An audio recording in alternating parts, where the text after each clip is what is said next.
Farquhar could not find them there, the old man drew more and yet more back from his first assertion of belief that they had been placed there.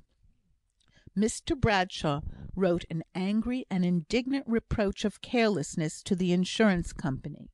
By the next mail, one of their clerks came down to Eccleston, and having leisurely refreshed himself at the inn, and ordered his dinner with care, he walked up to the great warehouse of Bradshaw and Company, and sent in his card, and with a pencil notification, "On the part of the Star Insurance Company," to Mr Bradshaw himself. Mr Bradshaw held the card in his hand for a minute or two without raising his eyes. Then he spoke out loud and firm. "Desire the gentleman to walk up. Stay, I will ring my bell in a minute or two, and then show him upstairs." When the errand boy had closed the door, Mr Bradshaw went to a cupboard where he usually kept a glass and a bottle of wine, of which he very seldom partook, for he was an abstemious man. He intended now to take a glass, but the bottle was empty, and though there was plenty more to be had for ringing, or even simply going into another room, he would not allow himself to do this. He stood and lectured himself in thought. "After all, I am a fool for once in my life. If the certificates are in no box which I have yet examined, that does not imply they may not be in some which I have not had time to search. Farquhar would stay so late last night, and, even if they are in none of the boxes here, that does not prove." He gave the bell a jerking ring, and it was yet sounding when Mr Smith, the insurance clerk, entered. The manager of the insurance company had been considerably nettled at the tone of Mr Bradshaw's letter, and had instructed the clerk to assume some dignity at first in vindicating, as it was well in his power to do, the character of the proceedings of the company; but at the same time he was not to go too far, for the firm of Bradshaw and Company was daily looming larger in the commercial world, and if any reasonable explanation could be given, it was to be received, and bygones be bygones. "Sit down, sir," said Mr Bradshaw. "You are aware, sir, I presume, that I come on the part of Mr Dennison, the manager of the Star Insurance Company, to reply in person to a letter of yours, of the 29th, addressed to him?" Mr Bradshaw bowed. "A very careless piece of business," he said, stiffly. "Mr Dennison does not think you will consider it as such when you have seen the deed of transfer, which I am commissioned to show you." Mr Bradshaw took the deed with a steady hand.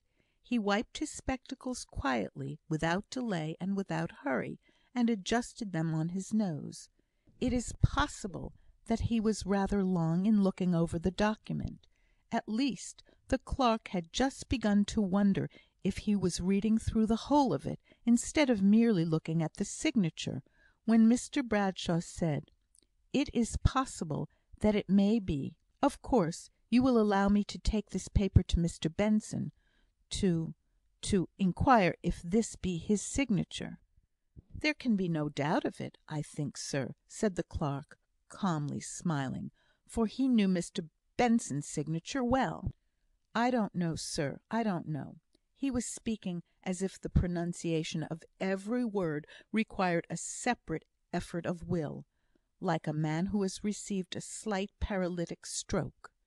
"You have heard, sir, of such a thing as forgery. Forgery, sir," said he, repeating the last word very distinctly, for he feared that the first time he had said it, it was rather slurred over. "Oh, sir, there is no room for imagining such a thing. I assure you, in our affairs we become aware of curious forgetfulness on the part of those who are not of business habits. Still, I should like to show it Mr Benson, to prove to him his forgetfulness, you know. I believe, on my soul, it is some of his careless forgetfulness. I do, sir," said he. Now he spoke very quickly. "It must have been. Allow me to convince myself. You shall have it back to night, or first thing in the morning." The clerk did not quite like to relinquish the deed, nor yet did he like to refuse Mr Bradshaw. If that very uncomfortable idea of forgery should have any foundation in truth, and he had given up the writing, there were 1,000 chances to 1 against its being anything but a stupid blunder. The risk was more imminent of offending one of the directors. As he hesitated, Mr Bradshaw spoke very calmly, and almost with a smile on his face. He had regained his self-command. "You are afraid, I see. I assure you, you may trust me. If there has been any fraud, if I have the slightest suspicion of the truth of the surmise I threw out just now," he could not quite speak the bare naked word that was chilling his heart, "I will not fail to aid the ends of justice, even though the culprit should be my own son." He ended as he began, with a smile. Such a smile! The stiff lips refused to relax and cover the teeth. But all the time he kept saying to himself, "I don't believe it. I don't believe it. I'm convinced it's a blunder of that old fool Benson." But when he had dismissed the clerk and secured the piece of paper, he went and locked the door, and laid his head on his desk, and moaned aloud.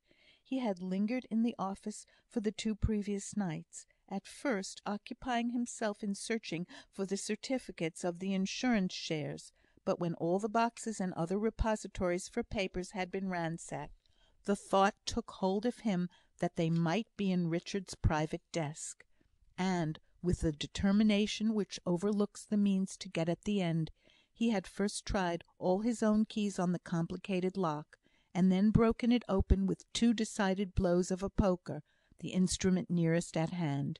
He did not find the certificates. Richard had always considered himself careful in destroying any dangerous or telltale papers; but the stern father found enough in what remained to convince him that his pattern son, more even than his pattern son, his beloved pride, was far other than what he seemed. Mr Bradshaw did not skip or miss a word. He did not shrink while he read. He folded up letter by letter. He snuffed the candle when its light began to wane, and no sooner. But he did not miss or omit one paper. He read every word. Then, leaving the letters in a heap upon the table, and the broken desk to tell its own tale, he locked the door of the room which was appropriated to his son as junior partner, and carried the key away with him. There was a faint hope, even after this discovery of many circumstances of Richard's life, which shocked and dismayed his father. There was still a faint hope that he might not be guilty of forgery; that it might not be no forgery after all, only a blunder, an omission, a stupendous piece of forgetfulness. That hope was the one straw that Mr Bradshaw clung to. Late that night, Mr Benson sat in his study. Every one else in the house had gone to bed, but he was expecting a summons to some one who was dangerously ill. He was not startled, therefore, at the knock which came to the front door about 12; but he was rather surprised at the character of the knock, so slow and loud, with a pause between each rap. His study door was but a step from that which led into the street. He opened it, and there stood Mr Bradshaw, his large portly figure not to be mistaken even in the dusky night.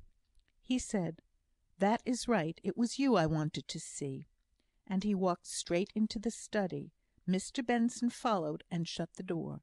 Mr Bradshaw was standing by the table, fumbling in his pocket. He pulled out the deed, and opening it, after a pause in which you might have counted 5, he held it out to Mr Benson. "Read it," said he. He spoke not another word until time had been allowed for its perusal. Then he added, "That is your signature?" The words were an assertion, but the tone was that of question. "No, it is not," said Mr Benson, decidedly. "It is very like my writing. I could almost say it was mine, but I know it is not. Recollect yourself a little.